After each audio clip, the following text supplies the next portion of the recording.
Hello everyone, welcome to my channel.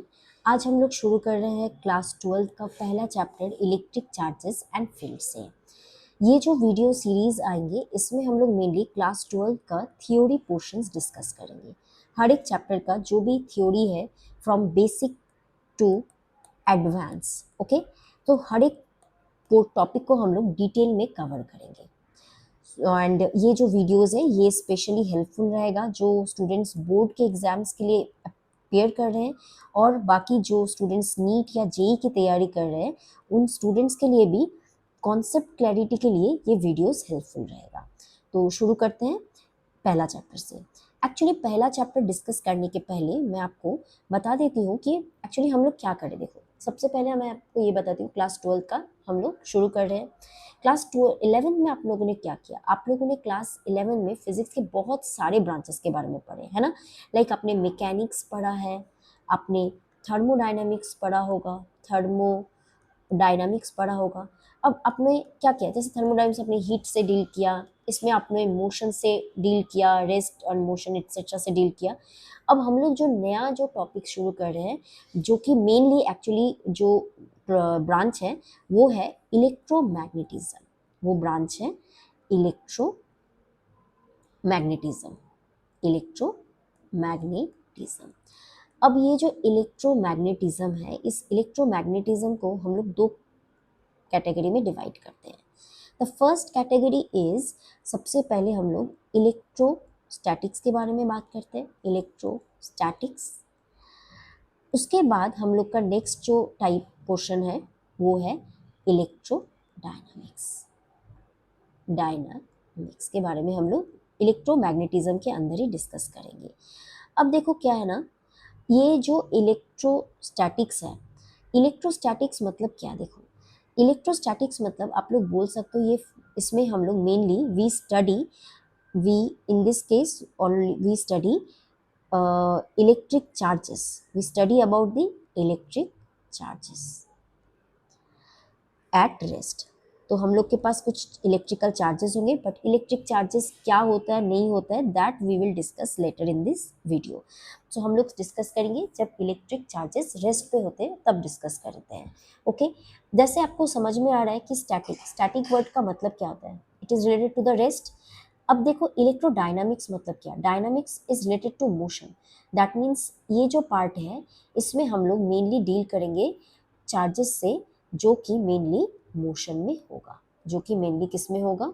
Motion में होगा, okay.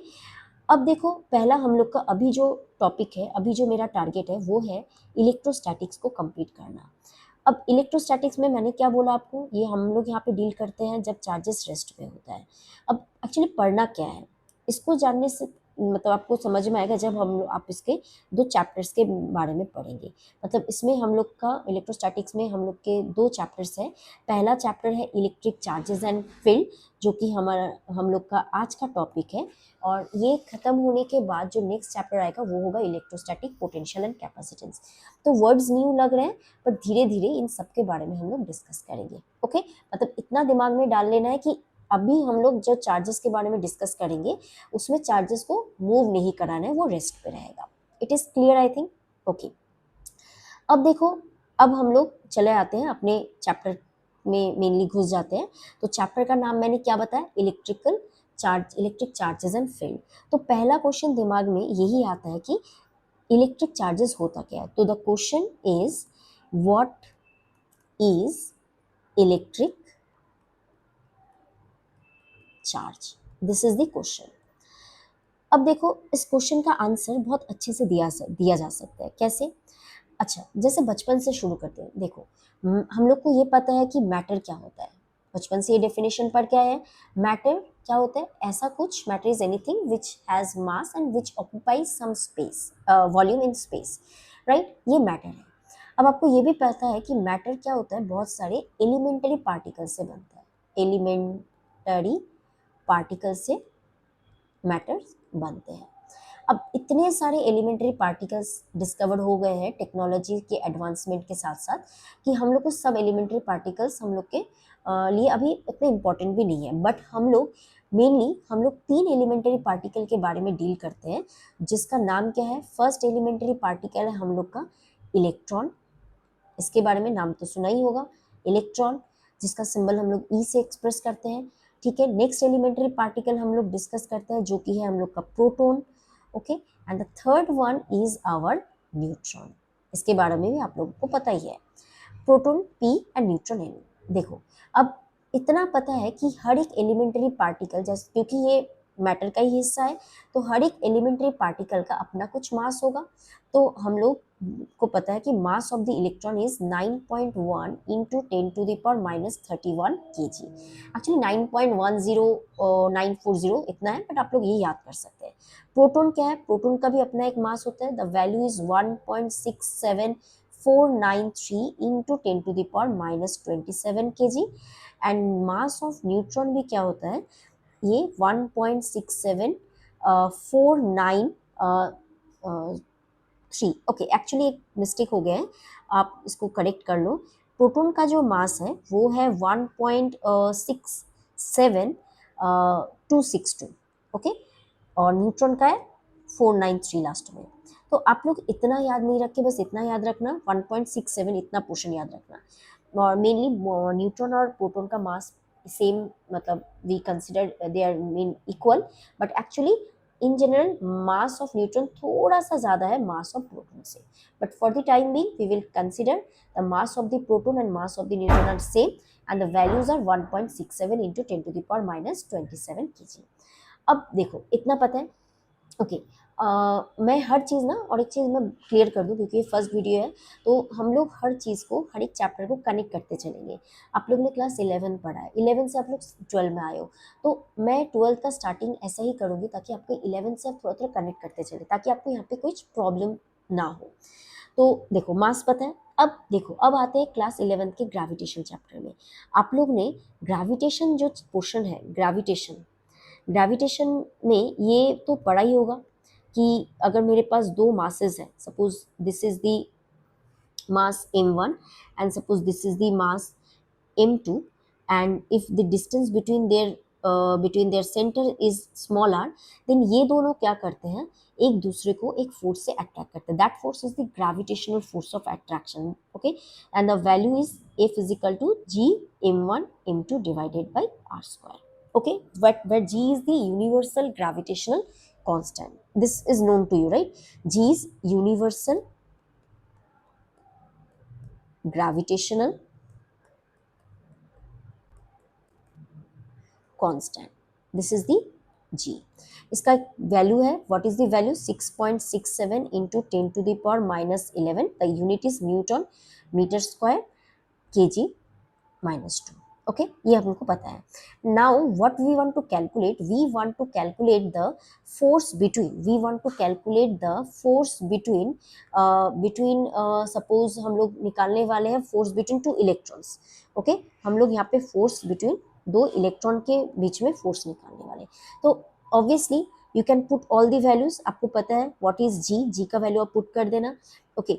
The masses of two electrons are 9.1 into 10⁻31 kg whole square divided by, अब हम लोग ले लेते हैं कि ये जो दो इलेक्ट्रॉन्स है, ये दो इलेक्ट्रॉन एक दूसरे से 1 सेंटीमीटर डिस्टेंस अवे है, ओके, 1 सेंटीमीटर। तो हम लोग ले लेते हैं the distance r between two electrons is 1 centimetre. अच्छा, अगर हम लोग ये ले लेते हैं तो यहाँ पे मैंने मीटर में कन्वर्ट किया है। अब जी का वैल्यू पुट करके अगर एफ का वैल्यू कैलकुलेट करते हैं तो वैल्यू आता है 5.5 इंटू 10⁻67 न्यूटन। सो एफ आ गया, ये है इलेक्ट्रॉन और इलेक्ट्रॉन के बीच का ग्रेविटेशनल फोर्स। इतना याद रखना, ये कौन सा फोर्स है? ये ग्रेविटेशनल फोर्स है, ग्रेविटेशनल फोर्स। और आपको इतना पता है gravitational force always attractive in nature, तो ये क्या होता है? ग्रेविटेशनल फोर्स ऑफ अट्रैक्शन है between two electrons. I think it is clear to you. Attraction between two electrons, right? अब इतना समझ में आ गया। अब हम लोग क्या करते हैं ना, अब वही दो इलेक्ट्रॉन को हम लोग क्या कर रहे हैं, हम लोग अब वो दो इलेक्ट्रॉन को मतलब हम लोग ने उस दो इलेक्ट्रॉन का मास के वजह से क्या फोर्स होता है ये निकालना है। बट हम लोग जब दो इलेक्ट्रॉन को ला रहे हैं ना, तो हम लोग को अट्रैक्शन के ज़्यादा, ये सपोज इलेक्ट्रॉन है, ये सपोज इलेक्ट्रॉन है, अट्रैक्शन से ज़्यादा हम लोग को ना रिपल्शन फील हो रहा है। ओके, सो सिंपली अगर मैं कैलकुलेट करूं कि दो इलेक्ट्रॉन एक दूसरे को क्या कर रहे हैं, रिपेल कर रहे हैं, तो एक काम करते हैं, ये ई नहीं देके मैं इसको जी लिख देती हूँ, तब शायद आपको कंफ्यूजन ना हो। तो ये जी मतलब gravitational force of attraction between two electron. This is the gravitational force of attraction between the two electrons, and now we are calculating the repulsive force between the two electrons. So Fe क्या होगा, Fe जब हम लोग सोचो exam मतलब lab में हम लोग एक्सपेरिमेंट करके हम लोग ने ये फोर्स निकाला है, तो वो फोर्स आया है 2.3 इंटू 10⁻⁻24 न्यूटन। कहाँ से आया, क्या आया, धीरे धीरे everything will be clear, but for the time being you just consider that the force between two electrons is this। कब, जब हम लोग देख रहे हैं वो रिपेल, मतलब ये जो फोर्स है, इस फोर्स से इलेक्ट्रॉन एक दूसरे को क्या कर रहा है, रिपेल कर रहा है, और ये जो फोर्स है, इस फोर्स से इलेक्ट्रॉन एक दूसरे को अट्रैक्ट कर रहा है। अब आपको इतना क्लियरली समझ में आ रहा है कि ये जो एफ जी है वो एफ ई से क्या है, नहीं नहीं बड़ा नहीं है, ये एफ जी छोटा है, तो एफ ई बड़ा है। ओके, अब ये जो रिपेल कर रहा है जिस फोर्स से, इसको हम लोग और एक नाम देते हैं, इसको हम लोग बोलते हैं इलेक्ट्रिक फोर्स। इसको हम लोग ने नाम दिया इलेक्ट्रिक फोर्स। अब इलेक्ट्रिक फोर्स तब हम लोग बोल सकते हैं कि इलेक्ट्रिक फोर्स हम लोग का क्या हो रहा है, बहुत ही लार्ज हो रहा है compare to the gravitational force of attraction between the two electrons, right. अब देखो ये जो ग्रेविटेशनल फोर्स आ रहा है वो किसके वजह से आ रहा है, मास के वजह से। तो सिमिलरली दो इलेक्ट्रॉन के बीच में जो इलेक्ट्रिक फोर्स डेवलप हुआ है, जो जनरेट हुआ है, उसके लिए भी कुछ ना कुछ मतलब कुछ ना कुछ तो होगा जो जिसके रिस्पॉन्सिबल होगा, जिसकी वजह से इलेक्ट्रिक फोर्स आया है।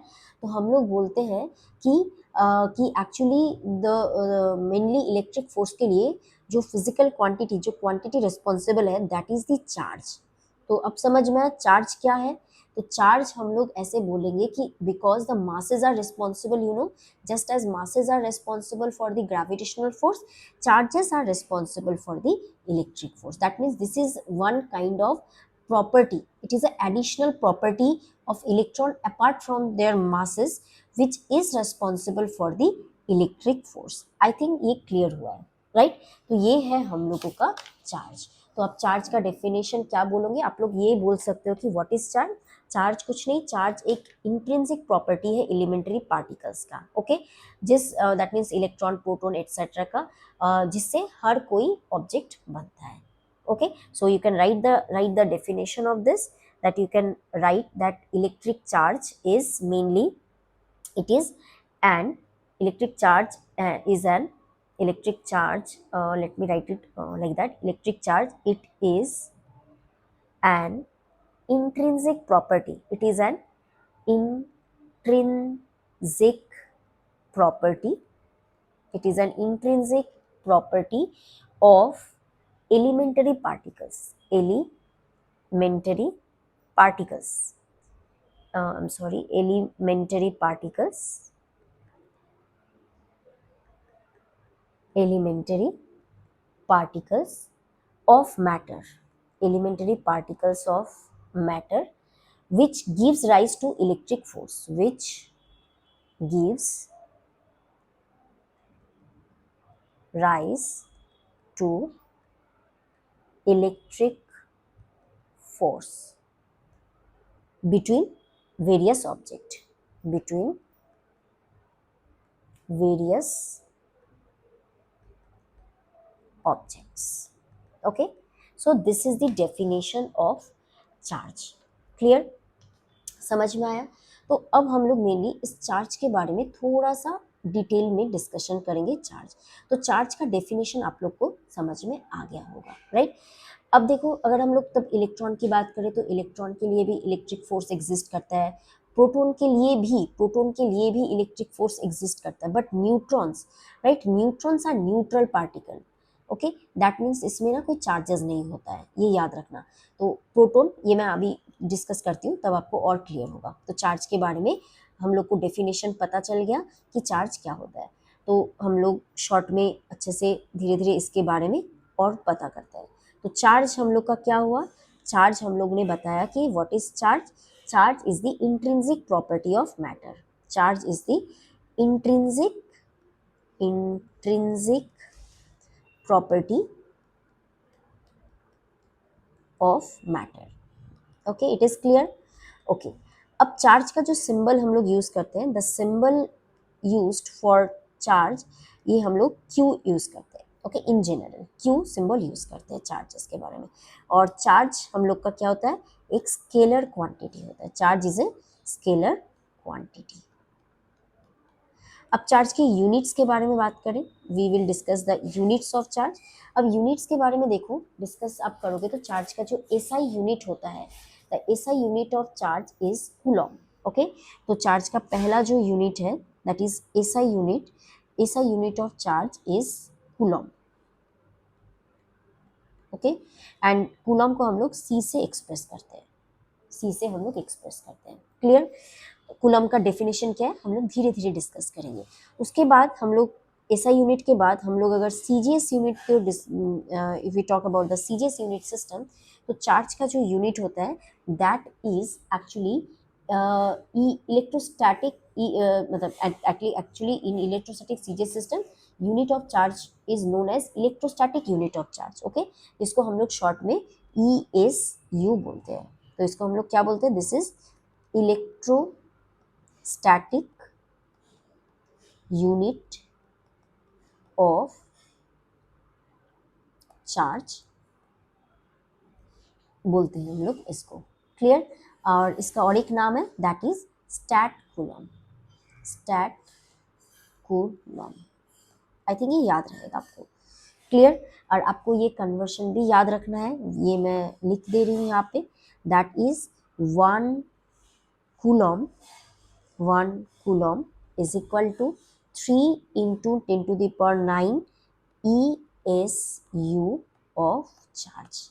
ये कन्वर्शन याद रखना है।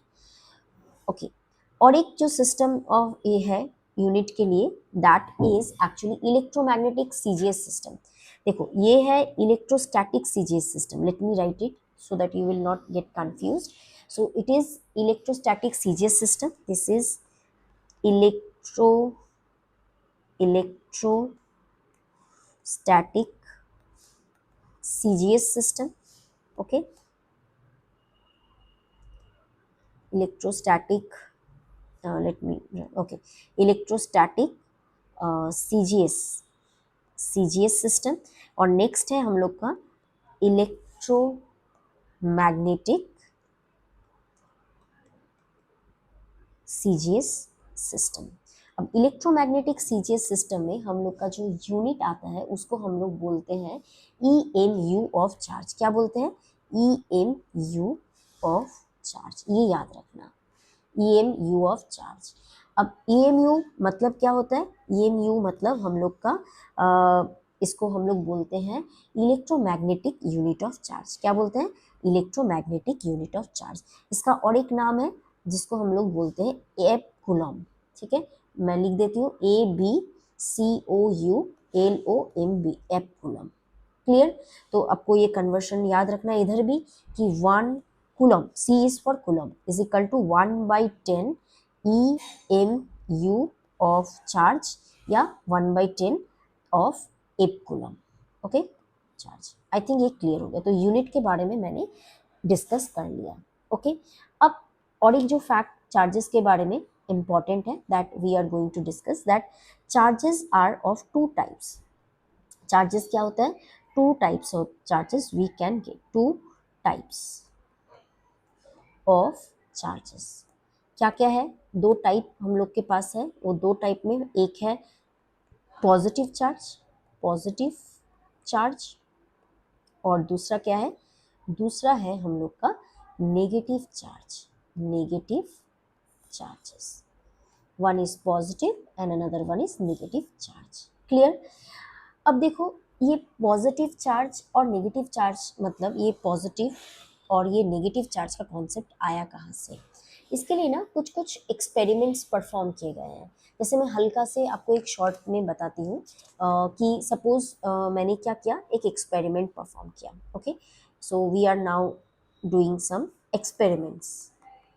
सो एक्सपेरिमेंट में सबसे पहले क्या किया, हम लोगों ने एक ग्लास रॉड लिया। Suppose this is the glass rod, ये मेरे पास एक ग्लास रॉड है। ओके, तो मैं लिख देती हूँ ग्लास रॉड। अब इस ग्लास रॉड को क्या किया, मैंने एक सिल्क का एक टुकड़ा लिया, सिल्क के टुकड़े से मैंने इसको क्या किया, रब किया। ओके, देखा गया इसमें कुछ चार्जेस डेवलप हुए, इसमें कुछ चार्जेस डेवलप हुए। हम लोगों ने उस चार्जेस को क्या बताया, उसको मैंने पॉजिटिव बताया। क्या बताया, पॉजिटिव। सोच लो हम लोग ने पॉजिटिव ले लिया, क्या होता है कैसे होता है हम लोग को नहीं पता। अब क्या किया मैंने, ऐसे और एक ऐसा सेम टू सेम मैंने और एक ग्लास रॉड लिया था। ओके, अब ये और एक ग्लास रॉड को भी मैंने सिल्क से रब किया, और एक ग्लास रॉड को भी मैंने सिल्क से रब किया। Okay, I am sorry, give me one moment.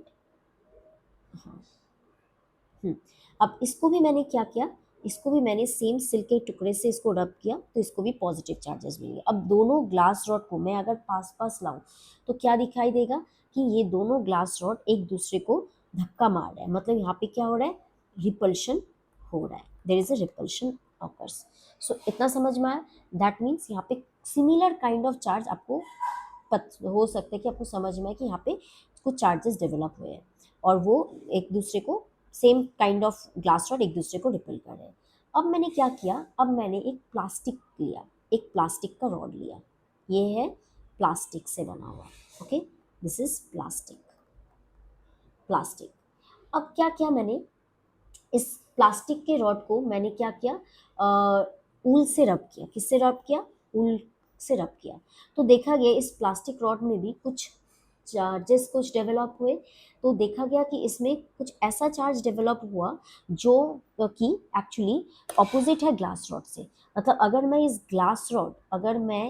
Glass rod और मैं इस प्लास्टिक को एक दूसरे के पास लाऊं तो ये लोग क्या करेगा, अट्रैक्ट करेगा। ओके, तो सिंपली क्या होगा, इस प्लास्टिक के पास मैं अगर मेरा ये ग्लास रॉड लेके आऊँ, ये मेरा ग्लास रॉड है, इस ग्लास रॉड में पॉजिटिव चार्ज है, मैं लिख देती हूँ यहाँ पे ग्लास रॉड।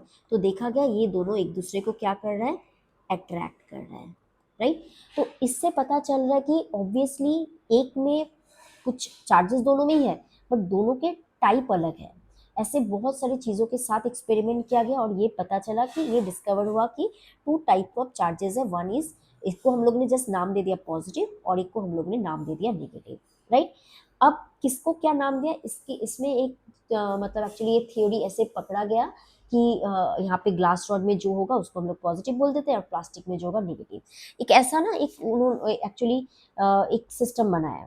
बट एक्चुअली क्या होता है, देखो यहाँ पे जब हम लोग ग्लास रॉड को सिल्क से रब करते हैं तो एक्चुअली क्या होता है, यहाँ पे फ्रिक्शन होता है, राइट। जब हम लोग ग्लास रॉड को सिल्क से रब करेंगे तो फ्रिक्शन होता है। अब ये फ्रिक्शन के वजह से, ये फ्रिक्शन के वजह से क्या होता है, ये फ्रिक्शन मतलब क्या होता है, फ्रिक्शन की वजह से हम लोग को मतलब यहाँ इसमें से कुछ एनर्जी प्रोड्यूस होता है फ्रिक्शन की वजह से, रबिंग की वजह से। अब इसके वजह से क्या होता है ना, कुछ इलेक्ट्रॉन्स का ट्रांसफर होता है। ओके, इलेक्ट्रॉन्स का ट्रांसफर होता है। तो देखा जाता है कि इलेक्ट्रॉन्स एक्चुअली क्या होता है, ग्लास रॉड से सिल्क में ट्रांसफर हो जाता है। इलेक्ट्रॉन्स ग्लास रॉड से सिल्क में ट्रांसफर हो जाता है, तो इसीलिए सिल्क नेगेटिव हो जाता है और glass rod positive. That means simply हम लोग ये बोल सकते हैं कि जो चीज़ में पॉजिटिव मतलब लैक ऑफ इलेक्ट्रॉन और नेगेटिव मतलब gain of electron. It is clear to you? Okay, so glass rod मतलब गेन ऑफ, नेगेटिव मतलब gain of electron and positive मतलब लैक ऑफ इलेक्ट्रॉन।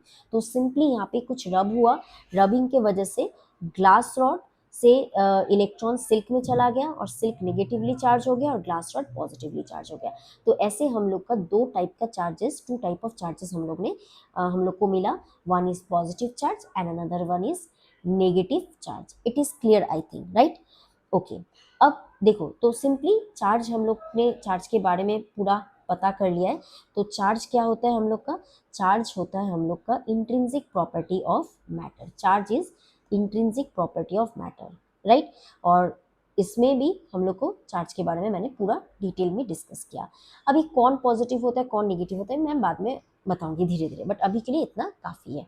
तो आपको इतना समझ में आया कि हम लोग के पास हम लोगों ने पहले मास के बारे में सीखा हुआ था, बट अब हम लोग मास के साथ साथ हम लोग को चार्ज के बारे में भी पता चल गया, राइट। तो देखो मास मतलब हम लोग बोलेंगे मास ऑफ द बॉडी, मतलब हम लोग ये बोलेंगे कि ये ऑलवेज पॉजिटिव होता है, मास हमें कभी भी नेगेटिव नहीं होता है, इट इज़ पॉजिटिव ऑलवेज। और चार्ज क्या होता है, charge is negative always, negative sorry I am sorry, negative और पॉजिटिव, नेगेटिव और पॉजिटिव। ओके, फ्लो फ्लो में वो बता दिया। अच्छा, और हम लोग को ये पता है कि चार्ज हमेशा याद रखना, चार्ज इंडिपेंडेंट ऑफ स्पीड होता है, independent of speed of the particle, speed. Okay, but mass क्या होता है, it depends on speed, it depends on speed. Okay, अब ये डिपेंड जब स्पीड के ऊपर करता है तो कैसे करता है, mass is actually the formula is M is equal to M zero root over 1 - v² / c²। ये आपको फॉर्मूला दिखाई देगा, ये आइंस्टाइन का स्पेशल थ्योरी ऑफ रिलेटिविटी जब आप लोग पढ़ोगे तब आप लोग को ये पता चलेगा कि बचपन से ये सीखते आए हैं कि मास कांस्टेंट क्वांटिटी होता है। आपको अर्थ के सेंटर पे लेके जाए या मून पे लेके जाए, कहीं भी लेके जाए, मास वेरी नहीं करता है। बट देखो यहाँ पे देखो मास क्या हो रहा है, अगर स्पीड के साथ, अगर स्पीड बढ़ रहा है, अगर हम लोग बोलते हैं कि स्पीड इंक्रीजेस, तो क्या होता है, ये स्पीड अगर इंक्रीज करेगा तो ये वाला घटेगा, 1 माइनस मतलब बढ़ेगा, मतलब जो भी है। आप लोग देखो यहाँ पे मास क्या हो रहा है, मास भी चेंज हो रहा है, राइट। मास अगर स्पीड v चेंज हो जाए, क्योंकि v के ऊपर डिपेंड कर रहा है, v चेंज हो रहा है तो मास भी क्या हो रहा है, चेंज हो रहा है, राइट। इतना समझ में आया, v इंक्रीज और हम लोग बोलते हैं v डिक्रीजेस, तो मास भी क्या हो रहा है, मास चेंजेस। एक्चुअली डिक्रीज के साथ उतना नहीं होता है, एक्चुअली इंक्रीज के साथ ही होता है, तो डिक्रीज वाला आप हटा ही दो, मास चेंज होता है। ओके, ये याद रखना हमेशा क्या होता है, जब v बढ़ ज़्यादा होता है, मतलब v when v nearly equal to the speed of light, मतलब बहुत एकदम एक इक्वल नहीं, जब स्पीड ऑफ लाइट, जैसे स्पीड ऑफ लाइट है 3 × 10⁸, ओके, मतलब ये v आ जाएगा suppose nearly equal to, it becomes nearly equal to c जब आ जाएगा, तब हम लोग का मास क्या होगा, mass will be greater than m0। That is mass vary करता है, बट चार्ज स्पीड के साथ वेरी नहीं करता है। It is clear. सो ये है मास और चार्ज। क्यों मैंने मास क्यों लिया, क्योंकि आपको बचपन से मतलब मास के बारे में बहुत, obviously I know you have idea about charge also, but कैसे चार्ज का कॉन्सेप्ट आया, कहाँ से आया, इसको मैंने आज डिटेल में डिस्कस किया। ओके, सो ये हो गया हम लोग का मास चार्ज के बारे में। अब हम लोग नेक्स्ट जो पोर्शन है उसमें हम लोग नेक्स्ट जो वीडियो में लाऊंगी उसमें हम लोग मेनली बात करेंगे properties of charges, properties of charges के बारे में। ओके, चार्जेस का क्या क्या प्रॉपर्टी, मतलब चार्ज के बारे में हम लोग डिटेल में स्टडी करेंगे। सो प्रॉपर्टीज ऑफ चार्जेस क्या क्या क्या है प्रॉपर्टीज, और उसके बाद हम लोग डिस्कस करेंगे चार्ज को कैसे एक बॉडी से दूसरे बॉडी में हम लोग चार्ज दे सकते हैं। जैसे मैंने बताया ना कि यहाँ पे ग्लास रॉड और सिल्क को जब आप घसोगे, रब करोगे, तो सिल्क नेगेटिव होगा, ग्लास रॉड पॉजिटिव होगा।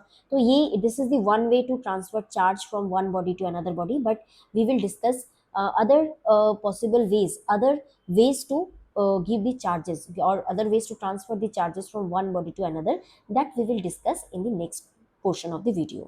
तो ये आज का डिस्कशन है।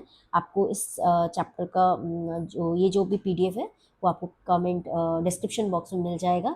अगर आपको कहीं भी कुछ भी डाउट है तो आप मेरे को कमेंट में पूछ सकते हो। ओके, एकदम बेसिक से हम लोग डिस्कस कर रहे हैं, आप देख सकते हो, ताकि कोई भी डाउट ना रहे। Okay, so we will continue from this portion in the next class. Thank you.